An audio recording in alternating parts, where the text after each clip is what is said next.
किसी भी राजनीतिक दल में जब चुनाव से पहले टिकट बंटवारा होता है तो अंतर्द्वंद सामने आते हैं, सिरफुटौल होता है, सब कुछ होता है। कंट्रोल कैसे किया जाता है, सवाल यहाँ पर यह है। जैसे पावा जी कर रहे थे कि मोदी जी खुद कंट्रोल करना, वहां पर डैमेज कंट्रोल कैसे कर पाते हैं, महत्वपूर्ण ये होता है। और समस्या बीजेपी के सामने ये है कि पहली बार ये नजर में आ रहा है, 2014 के बाद कितने चुनाव आपने विनीता देखे होंगे, हर बार बगावत होती है, टिकट बंटवारा होता है, टिकट बंटवारे पर सवाल खड़े होते हैं। लेकिन पहली बार ऐसा दिख रहा है मध्य प्रदेश, राजस्थान, छत्तीसगढ़, इन राज्यों में जो बगावत के सुर उठाने वाले नेता हैं वो मोदी की नहीं सुन रहे हैं, अमित शाह की नहीं सुन रहे हैं। और जब मोदी शाह की नहीं सुन रहे हैं तो नड्डा की कौन सुनेगा।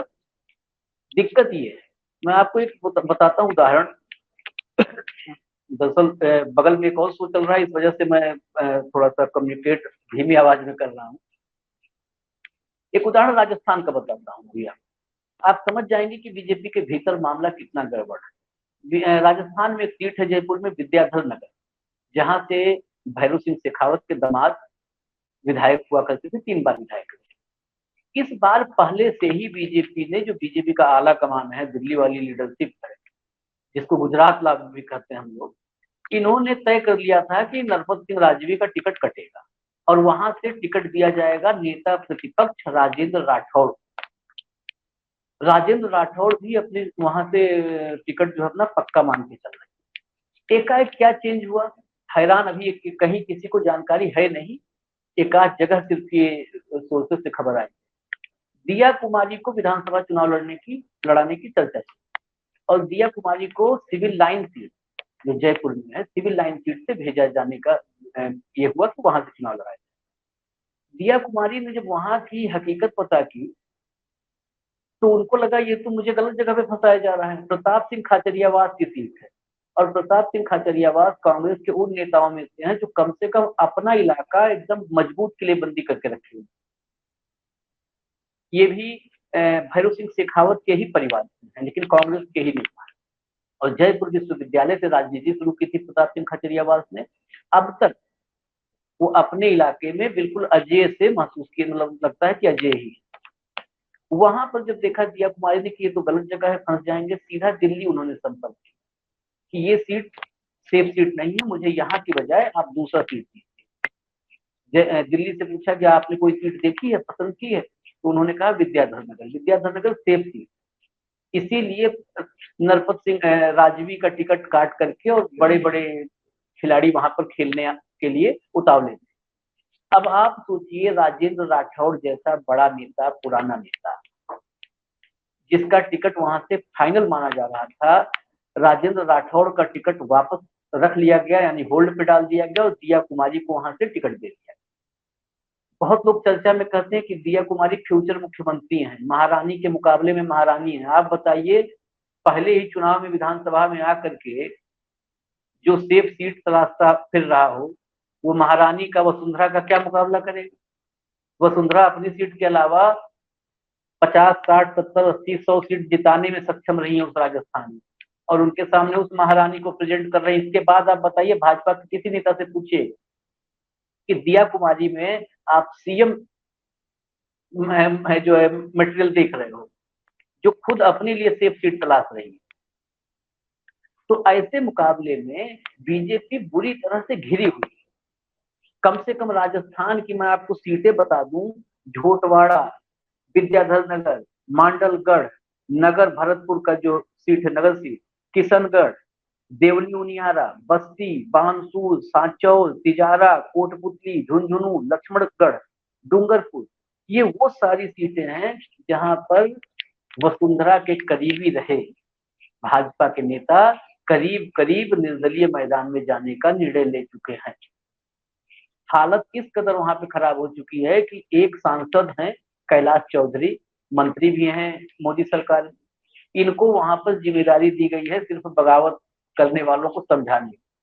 और ये पार्टी दफ्तर में जयपुर में बैठे हुए हैं, इनसे दिन भर फोन करके बुला रहे हैं बागियों को कि आइए बैठ के बात करेंगे, चाय नाश्ता करेंगे। कोई इनकी चाय पीने को तैयार नहीं है, बागी कोई चाय पीने के लिए नहीं तैयार है। तो ये पहली बार ये दिख रहा है बगावत कॉमन है। बहुत सारे लोग कहेंगे कि इसमें क्या नई बात है, मैं भी खाता हूँ, नई बात नहीं है, बगावत तो होता है टिकट बंटवारे में। लेकिन बगावत मोदी साहब, सोचिए, कहा जाता है ना, मोदी के मर्जी के बगैर भाजपा में पत्ता भी नहीं हिल सकता, किवाड़ खुलना तो बड़ी दूर की बात। और लेकिन यहाँ पर अगर वसुंधरा राजे की बात हो तो पत्ता हिल नहीं सकता जैसी बात जो है वहां बिल्कुल कभी बैठ ही नहीं सकती थी, ये खुद वो भी जानते हैं। वसुंधरा के सामने तो पत्ता हिलने की ना हिलने की बात छोड़िए, जमीन खिसक जाएगी। 24 अभी आप लोग की नजर विधानसभा चुनाव पे है, 23, मैं 2024 का देख रहा हूँ लोकसभा चुनाव। वो राजस्थान जहां पर क्लीन स्वीप करती रही है भाजपा, मोदी युग वाली भाजपा, और पहले भी वहां मजबूत है। 25 की 25 सीटें हैं, 24 बीजेपी की हैं, एक सहयोगी बेनीवाल साहब। ये जो दिख रहा है ना वसुंधरा, वसुंधरा 23 नहीं देख रही है, वसुंधरा 24 देख रही है। देखिए, कुछ लोग ऐसे नेता होते हैं जो घर तक पहुंचा के आने का प्लान करते हैं, तो घर तक पहुंचा के आएंगे। ये जो कई बार मैंने कहा ना, ये दिया कुमारी के चक्कर में विधानसभा का दिया बुझेगा, बीजेपी का विधानसभा में दिया बुझेगा, और लोकसभा में घर तक पहुंचाने का काम वसुंधरा राजे करेंगी। आप देख लीजिएगा, आज लिखिए और देखिएगा इसको लोकसभा चुनाव में क्या होता है। मध्य प्रदेश के हालात आपको बताता हूँ। मध्य प्रदेश में विंध्य क्षेत्र में ब्राह्मणों का प्रभाव, दो ब्राह्मण बागी हो चुके हैं, दोनों का टिकट कटा है, नारायण त्रिपाठी का, केदारनाथ शुक्ला का। वो केदारनाथ वही है, सीधे पेशाब कांड वाले, और ये दोनों कुछ बागी हो चुके हैं।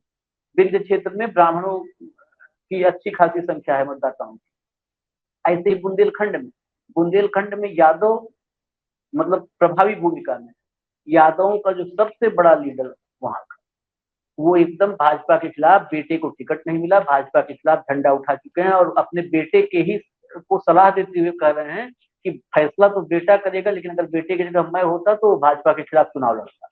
ये क्या इच्छा?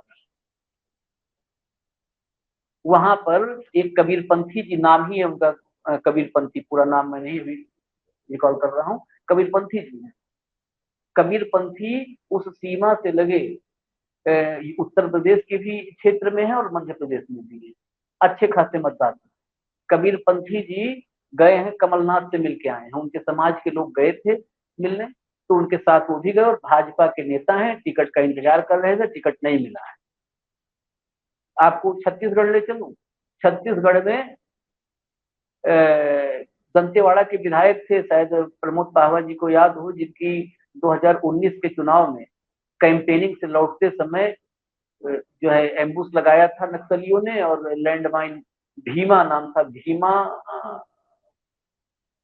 पूरा नाम क्या था, भीमा करके थे विधायक। उनकी बिटिया है वो, मतलब उनकी भाजपा के लिए, पार्टी के लिए तो मैं शहादत ही मानता, शहीद हो गए उस हमले में, भाजपा के लिए शहादत ही है ये। उनकी पत्नी को उसी चुनाव में उन्होंने, आप समझिए कि आदिवासी बहुल छत्तीसगढ़ में भाजपा की जड़ें जमाई। जब पिछले चुनाव में 2018 के चुनाव में छत्तीसगढ़ में बस्तर संभाग में भाजपा सिर्फ एक सीट जीती थी, सिर्फ एक सीट, महत्व समझिए, सिर्फ एक सीट जीती, और वो उन्हीं की सीट थी। बाकी सारी सीटें बस्तर संभाग में, छत्तीसगढ़ का सबसे बड़ा, सबसे महत्वपूर्ण हिस्सा, बस्तर संभाग की सारी सीट कांग्रेस जीती थी, सिर्फ एक सीट जीते थे और वही जीते थे भाई। उनकी पत्नी, विधवा पत्नी, और बिटिया का नाम है शायद दीपा, वो इंतजार कर रही थी कि पत्नी को टिकट मिलेगा, नहीं मिला। पत्नी, बिटिया ने, जो बड़ी बिटिया है, उसने फेसबुक पर पोस्ट डाला है, और पोस्ट में बाकायदे अपना वीडियो पोस्ट किया है, और कहा है कि मेरे पिता पार्टी के लिए बलिदान दे दिए, लेकिन इस पार्टी में किसी के बलिदान की भी कीमत नहीं है। ये कितना बड़ा संदेश, कौन समझा रहा है? कंट्रोल में है ये मोदी जी, अमित शाह, चाणक्य। चाणक्य की नजर से, चाणक्य तो आप लोग जितना चाणक्य को समझते पढ़ते होंगे, चाणक्य की नजर से कोई नहीं बच सकता। अब तो चाणक्य खुद ही अपने विषाद में प्यादों के सामने घिरे, प्यादों से घिरे नजर आ रहे हैं चाणक्य। ये प्यादे ही तो हैं, राजस्थान, मध्य प्रदेश, छत्तीसगढ़, जिनकी हम चर्चा करते हैं, ये प्यादे अब ये प्यादे भारी पड़ रहे हैं चाणक्य, और चाणक्य समझ में नहीं आ रही है कि क्या चाल चले। तो ये हालात हैं। बाकी और कोई सवाल हो तो आप बताएं। आप हमसे जुड़े रहने के लिए सब्सक्राइब करें YouTube पर, फॉलो करें Twitter पर और लाइक करें Facebook पर।